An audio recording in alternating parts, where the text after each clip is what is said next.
남편과 작년 봄에 결혼해서 다음 달이면 1년이 되는데 결국 첫 결혼기념일도 채우지 못하고 이혼을 하게 되었습니다. 저희 부부는 결혼 전에 연애 기간이 그리 길지 않았어요. 연애를 시작하고 딱 10개월이 되었을 때 남편이 먼저 제게 프로포즈를 했었고 너무 빠른 게 아닌가 싶어 일단 한번 거절했는데 그 뒤로도 지속적으로 결혼을 하자고 하는 바람에 결국 만난 지 1년도 안 되어 결혼을 결심하게 되었습니다. 제 나이가 올해 28이고 남편 나이는 35이에요. 나이 차이가 적진 않아서 그런지 남편이 결혼 전에 많이 서두르는 느낌이었습니다. 그래도 저를 진심으로 사랑하고 아껴주는 사람이라 생각해서 100% 확신이 없는 상황에서도 결혼을 결심할 수가 있었어요. 자기 일 열심히 하는 성실한 사람이었고 저만 평생 사랑해준다고 하면 결혼을 해서도 못 맞춰주며 살 건 없을 줄로만 알았습니다. 그렇게 정확하게 이 남자에 대해 파악을 하지 못하고 결혼을 했던 것이 결국에는 지금에 와서 혼인기간 1년도 채우지 못하고 이혼을 하는 이유가 되어버렸네요. 저와 남편은 맞벌이를 하고 있지만 저는 직장에 출근하지 않는 프리랜서입니다. 인터넷으로 매일 하루에 한 편씩 소설을 연재하고 있어요. 예전에는 직장 다니면서 취미생활로 시작한 일이었는데 재작년 출판사로부터 정식으로 제안을 받고 나서부터 지금은 전업으로 글을 쓰며 먹고 살고 있습니다. 지금껏 출판한 책이 15권 정도 되고 현재도 주 6일 연재를 이어나가는 중이에요. 아직은 작가라는 타이틀도 어색해서 가족이나 주변에 정말 친한 친구 몇 명을 제외하고는 제가 글을 쓰고 있다는 사실을 이야기한 적도 없어요. 아무튼 그래서 제가 남편과 맞벌이를 하고 있지만 남편은 아침에 출근을 하고 저는 하루 종일 집에 붙어 있습니다. 남들이 볼 때는 집에서 편하게 일을 하며 돈을 버는구나 생각할 수도 있겠지만 매일 한 편을 써내야 한다는 부담감과 업로드를 하고 나면 실시간으로 쏟아지는 독자들의 반응을 보면서 스트레스 받는 건 덤이죠. 그저 일을 집에서 한다는 것뿐이지 근무 시간으로 따지자면 저는 잠자는 시간을 빼고 하루 종일 일을 하고 있는 거나 마찬가지고 사실 버는 돈으로는 비교가 불가능합니다. 남편 연봉이 4,800 정도 되는데 제 수입은 매달 조금씩 다르고 책이 나올 때 안 나올 때 들쑥날쑥 하긴 하지만 아무리 적게 나와도 남편의 3배 이상은 벌고 있어요. 물론 남편은 당장 잘릴 걱정 없는 안정적인 회사에 다니고 있는 점이 장점이고 저는 언제 인기가 떨어져서 연재가 중단되면 수입이 반토막 반의 반토막으로 줄어들지 장담할 수 없는 프리랜서 운명이죠. 그래서 저는 한 번도 남편을 무시해 본 적 없고 오히려 밖에서 회사 다니는 것이 더 어려운 일이라 생각하고 있습니다. 집에 하루 종일 있다 보니 자연스럽게 집안일도 제가 도맡아서 하게 되었는데 남편도 퇴근하면 도와주긴 하지만 거의 제 몫이라 생각하고 살았어요. 청소 빨래는 당연한 거고 특히 남편 출근할 때 아침밥 차려주고 저녁 식사도 거의 매일 제가 직접 요리해서 차려줬습니다. 결혼 전에는 부모님 댁에서 지내다 보니 직접 제가 음식을 만들 일이 거의 없어서 신혼 초반에는 자신이 별로 없었어요. 과연 내가 만든 음식이 맛이 있을까 싶었는데 막상 유튜브 보면서 따라하다 보니 그런대로 먹을만 하더라고요. 남편은 아예 계란 후라이 하나도 못하는 사람이라 전적으로 식사 준비는 제가 맡아서 하게 되었는데 그게 큰 불만은 없었습니다.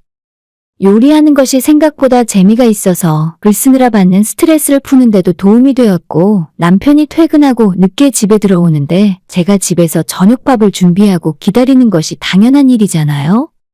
남편도 신혼 초반에는 항상 제가 해주는 대로 맛있게 잘 먹어주었고 반찬 투정 같은 건 거의 하지 않았어요. 종종 먹고 싶은 게 있을 때마다 저한테 이야기를 하면 낮 시간에 장을 봐서 저녁에 만들어주곤 했습니다. 신혼 6개월 동안은 남편이랑 크게 싸울 일이 없었던 것 같아요. 그때는 겨우 먹는 거 하나 때문에 이혼까지 하게 될 줄은 정말 꿈에도 몰랐습니다. 연애 시절부터 남편과 식성이 좀 다르다는 건 알고 있었어요. 남편은 좋게 이야기하면 서구식 식생활을 좋아하는 거고 그냥 제가 볼 때는 애들 입맛이에요. 좋아하는 음식이 소시지, 햄버거, 피자 같은 것들이고 야채나 나물 같은 반찬은 거의 입에 대지도 않습니다. 저는 예전에나 그런 음식들을 좋아하고 즐겨 먹었는데 20대 중반이 넘어가면서 저희 부모님이랑 똑같이 입맛이 변하더라고요. 한정식집을 즐겨 찾게 되고 너무 기름지고 느끼한 음식보다는 제 속이 편한 건강한 음식을 찾게 되었어요. 그렇게 먹으면 살도 안 찌고 조금 배부르게 먹더라도 몸이 붓는다거나 밥을 먹고 졸음이 쏟아지는 일이 없습니다. 남편한테도 이렇게 먹으면 건강에 좋으니까 먹어보라고 몇 번 권한 적이 있었는데 완전히 애들 입맛인 남편이라 먹는 걸 너무 힘들어 하더군요. 처음에 몇 번 같이 먹자고 해보다가 남편이 먹기 힘들다고 하니까 저도 그때부터는 포기하고 남편 원하는 대로 식단을 차려줬어요. 아무리 몸에 좋은 음식도 억지로 스트레스 받아가며 먹는 것보다는 자기가 먹고 싶은 걸 적당히 먹어가며 관리하는 게 낫겠다고 생각했습니다. 남편의 식습관이 이해는 안 가지만 제가 시댁에 갈 때마다 어머님 밥을 먹으면 왜 그런지 알겠더라고요. 그 집안 식구들 모두 배달 음식을 정말 좋아하고 시어머니가 손수 차리신 밥상에는 스팸이나 비엔나 소시지가 빠지지 않고 올라옵니다. 그게 아니면 튀김, 냉동식품 등등 건강이랑 거리가 먼 음식들이었어요. 남편도 그런 걸 좋아하고 시아버지도 좋아하시더라고요. 언제 한번 시댁에서 낮에 점심으로 피자를 시켜 먹은 적이 있는데 라지 사이즈 피자를 2판을 시키고 스파게티도 2개, 거기에 치킨까지 1마리를 시키더군요. 시부모님과 우리 부부까지 넷이 먹는데 너무 많이 시키는 거 아닌가 순간 걱정이 되었어요. 어머님 저 그렇게 많이 못 먹는데 괜히 저 왔다고 많이 시키실 필요 없어요. 그러자 무슨 소리냐면서 원래 저 없이도 3사람이 한 번 피자를 먹으면 2판은 기본이랍니다.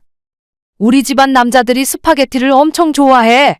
이따 보면 알겠지만 각자 하나씩 들고 먹을 거야. 실제로 배달 음식이 오자마자 피자는 옆으로 제껴두고 아버님과 우리 남편이 스파게티를 하나씩 들고 3분 만에 끝내더라고요. 그래서 시댁 상황을 본 뒤로는 저도 마음을 접고 남편 해달라는 건 웬만하면 다 해줍니다. 친정에서는 항상 엄마가 마트나 시장에서 신선한 야채 고기 사다가 처음부터 재료 손질하고 하나하나 정성스럽게 다 만들어주셨어요. 외할머니가 시골에서 보내주는 각종 젓갈장아찌, 제철 음식들 덕분에 친정 식탁은 가공식품을 거의 먹지 않고 살았습니다.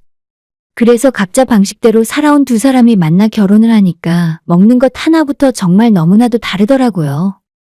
이해는 가지 않았지만 남편과 시댁의 방식을 존중했고 저는 최대한 남편이 먹는 밥상에는 남편이 원하는 반찬들을 만들어서 올렸습니다. 처음엔 2사람 먹을 걸 따로 차리다 보니 번잡스럽기도 하고 익숙하지 않은 요리 실력 때문에 짜증도 많이 났었어요. 그런데 하다 보니 제가 먹는 반찬을 만드는 게 어렵지 남편 음식들은 정말 쉬웠습니다. 나물을 하나 하려고 해도 재료 손질해서 데치고 무치는 과정이 손이 많이 가는데 남편이 먹는 냉동식품은 후라이팬에 때려 넣고 기름에 튀겨주기만 하면 되니까 정말 쉬웠습니다. 보통 후라이팬 하나에 소시지와 냉동 돈가스나 만두를 한꺼번에 구워서 주면 남편이 정말 좋아해요. 얼마나 야채를 싫어하느냐면 김치도 거의 입에 대지 않을 정도입니다. 제가 너무 가공식품만 먹지 말고 야채도 좀 먹으라고 하면 케찹을 토마토로 만들었기 때문에 그게 야채라고 하는 사람이에요. 남편이 특히 좋아하는 음식이 스파게티인데 솔직히 만드는 것도 어렵지 않았어요. 면만 삶아놓고 마트에서 파는 시판용 소스를 부으면 끝이었습니다. 만들기도 쉽고 남편이 너무 좋아하니 종종 자주 해주던 음식 중 하나였죠. 그런데 문제는 얼마 전에 제가 마감에 쫓기는 날이었습니다. 그 당시에 책 출간을 앞두고 종이책에만 들어가는 특전 에피소드를 따로 쓰는 중이었고 그와는 별도로 매일 연재해야 하는 분량도 써야 하는 상황이었죠. 보통 3일에서 일주일 정도는 세이브 원고를 갖고 있기 때문에 하루 이틀 펑크나도 나중에 만회하면 됐었는데 그때는 책 때문에 바쁘다 보니 미리 써놓은 게 하나도 없었어요. 밥 먹을 시간도 없어서 정신없이 낮부터 일을 했고 시간에 쫓기면서 하다 보니 글이 제대로 나오지 않았습니다. 책상 앞에 앉아서 끙끙대기를 수시간이었고 글을 썼다가 지웠다가 반복하면서 다가오는 마감 시간이 너무나 무서웠습니다. 뭐라고 표현해야 좋을지 모르겠는데 빚쟁이에게 쫓기는 기분이 아마 이렇지 않을까 싶어요. 남편 퇴근할 시간이 다 된 줄도 모르고 있다가 현관문을 여는 소리에 그제서야 남편이 온 줄 알았습니다. 왔어? 미안한데 오늘 저녁은 알아서 배달시켜 먹을래? 나 아직 오늘 거 못 썼거든.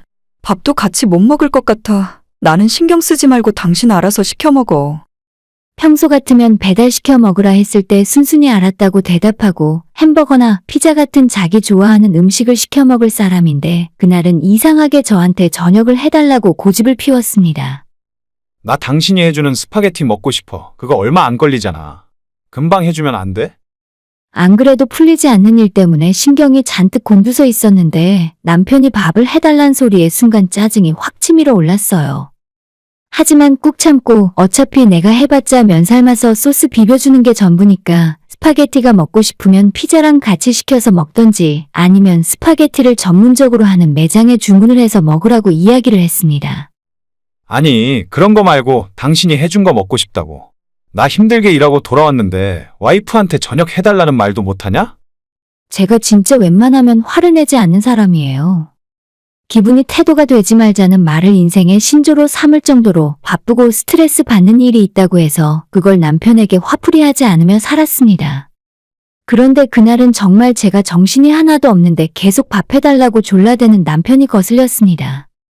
어차피 제대로 된 밥을 해달라는 것도 아니고 그냥 스파게티 해달라는 거면 자기가 직접 만들어 먹던가 배달시켜 먹으면 그만이지 않습니까?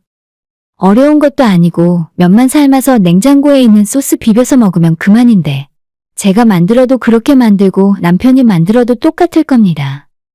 파스타를 본격적으로 만들려고 하면 훨씬 손이 많이 가고 재료도 이것저것 넣을 텐데 남편은 그냥 저런 걸 좋아해요. 오히려 비싼 레스토랑에서 만든 건 그 맛이 아니라면서 본인이 최고로 생각하는 스파게티는 피자집의 사이드 메뉴로 나오는 은박지 도시락에 들은 거라고 합니다. 여보 진짜 미안한데 나 지금 너무 바빠. 오늘 올려야 하는 것도 다 못했거든. 그냥 피자 시켜 먹어. 피자 시키면서 파스타도 더 시켜서 먹으면 되잖아. 내가 내일 해줄게. 저는 지금 생각해도 제가 뭘 그렇게 잘못했는지 모르겠어요. 집에서 놀고 먹는 사람도 아니고 그날 너무 바빠서 일하느라 못해주겠다는 게 제가 그렇게까지 잘못한 건가 싶습니다. 아무튼 남편에게 저녁밥 못 차려주겠다고 다시 이야기를 하자 그때 남편이 저한테 버럭 화를 내며 소리를 지르더라고요. 너는 하루 종일 집에 있으면서 밥도 안 해주는 거야? 그냥 배달시켜 먹으라고? 내가 배달 음식이나 먹을 거였으면 너랑 결혼을 왜 했냐? 낮에 미리미리 일을 해놓으면 되는데 꼭 나 퇴근할 때 일부러 그러는 거야? 밥 해주기 싫어서? 방금 전까지는 밥 달라고 칭얼대는 남편 때문에 화가 났었지만 꾹 참고 좋게 이야기를 하고 있었는데 저 말을 들으니까 오히려 화가 폭발한다기보다는 제 속에 있는 모든 감정이 싸늘하게 식는 것이 느껴졌어요. 밥 안 차려준다고 제 눈앞에서 씩씩대는 남편을 보며 내가 저런 인간한테 밥 차려주려고 결혼했나 싶은 생각만 드는 겁니다. 내가 하루 종일 집에 있다고 해서 놀고 먹는 사람은 아니잖아. 차라리 앞으로 각자 알아서 하자. 살림이고 식사 준비고 자기 건 자기가 알아서 하고 살아. 나도 당신한테 잔소리 안 할 테니까 나한테 이래라 저래라 하지 마. 그게 싫으면 그냥 이혼하던가. 제가 정확하게 이렇게 말을 했더니 남편이 손에 들고 있던 TV 리모컨을 방바닥에 던져서 부셔버렸습니다. 세상 천지에 밥 차려달라 했다고 이혼하자는 년은 너밖에 없을 거다. 남편의 이런 모습은 처음 봤고 저는 눈앞에서 바로 핸드폰을 들고 시어머니에게 전화를 걸었어요.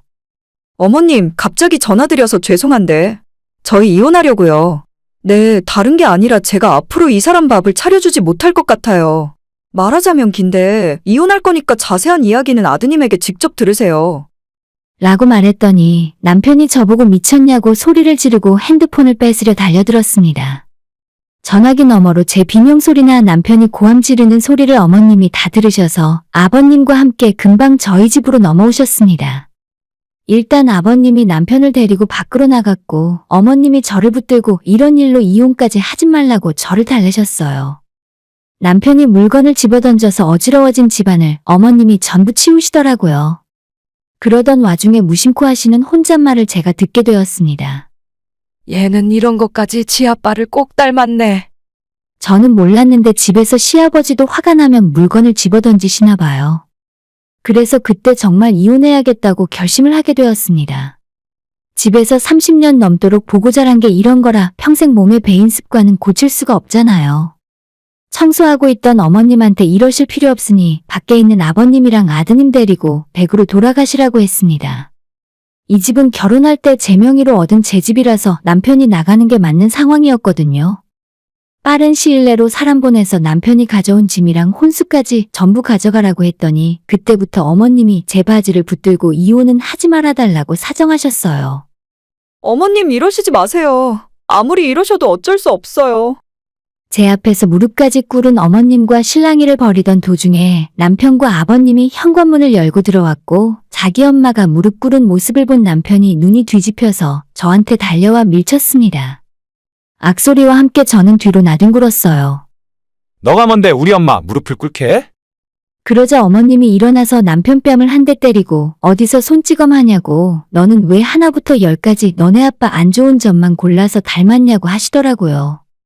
거의 엉망진창인 상황이었지만 어쨌든 그날은 시부모님이 남편을 데리고 집으로 돌아갔어요. 폭풍이 휘몰아친 것처럼 집안꼴은 엉망이었고 저도 정신이 하나도 없었지만 일단 그날 일은 어떻게든 마무리하고 너무 피곤하고 지쳐서 그대로 골아떨어졌습니다. 몇 시간이나 잤는지 모르겠는데 현관문 열리는 소리에 잠에서 깨어보니 남편과 시어머니가 집으로 찾아왔더라고요. 어제는 내가 진짜 미안해. 잘못했어. 앞으로 살면서 다시는 어제 같은 일 없을 거야. 남편이 제 앞에 무릎을 꿇고 사과했고 어머님도 뒤에서 거드셨어요. 그래, 얘가 이번에 정말 느낀 게 많을 거다. 앞으로는 절대 이런 일 없을 거야. 내가 보증할게. 다른 사람은 몰라도 어머님의 보증은 도저히 믿을 수가 없었습니다. 시아버님이 물건을 집어던지고 손찌검하는 걸 당하면서도 지금까지 고치지도 못하고 참고 사신 거잖아요. 제 앞에서 무릎 꿇고 비는 남편에게 그럴 시간 있으면 빨리 짐이나 챙겨서 내 집에서 나가라고 했고 아무리 제 앞에서 싹싹 빌고 눈물로 호소했지만 제 마음이 전혀 변하지 않았습니다. 그로부터 정확히 2주 후에 저희는 이혼했고 집에서 남편 짐은 다 빼버렸어요. 남편이 혼수로 가전제품이나 세간살이를 해온 거라 집이 텅텅 비었습니다. 그래서 저도 일단 친정부모님 댁으로 들어와서 지내는 중이고 그 집은 아직 전세 기간이 1년 넘게 남아있어서 남은 기간 동안 사무실로 쓸 생각입니다. 책상 하나 컴퓨터 한 대만 있으면 일을 할 수 있으니 추가적으로 들어가는 비용도 없고 괜찮을 것 같네요. 가만히 생각을 해보면 대체 내가 결혼해서 얻은 장점이 뭐가 있나 싶어요. 돈은 원래 내가 더 많이 벌었고 집도 제 돈으로 얻었고 아무리 생각을 해봐도 제가 매일 아침 저녁으로 남편 밥이나 차려주는 것 말고는 뭐가 달라진 것도 없더라고요. 그냥 지금처럼 부모님 댁에서 살면서 엄마 아빠한테 용돈 듬뿍 드리고 건강하고 맛있는 엄마표 식사를 할 수 있으니 저한테는 더 잘된 일인 것 같아요. 결혼 생활할 때보다 지금이 훨씬 안정됐고 제 일도 잘 되고 있습니다. 전 남편의 저런 모습을 결혼 전에 미리 알았다면 절대 결혼하지 않았을 텐데 한 사람에 대해 온전히 알기에 1년이란 시간이 너무 부족했던 것 같아요. 오늘의 사연은 여기까지입니다. 구독과 좋아요, 알람 설정 부탁드려요. 다들 행복하시고 좋은 하루 되세요.